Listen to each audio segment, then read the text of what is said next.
දවසක් සටනකින් පරාජය වෙලා Tamanගේ රාජධානියක් නැති වෙලා හිටපු රජ කෙනෙක් ගුහාවක හැංගිලා හිටියා.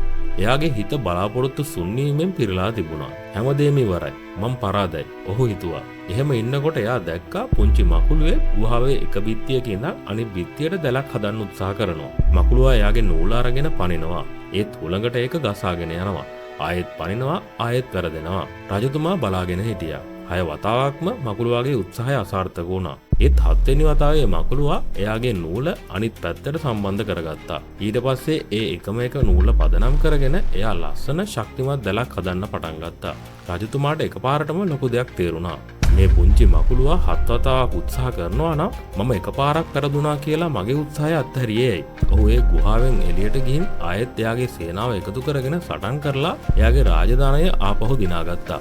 අසාර්ථකත්වය කියන්නේ ඔයා වැටෙන එක නෙවෙයි. ඒ වැටුණාට පස්සේ ආයෙත් නැගිටින්නේ නැතුව ඉන්න එක. ඔබේ ඉලක්කය කරා යන ගමනේදී මකුළුවෙකු මෙන් නොසලී උත්සාහ කරන්න.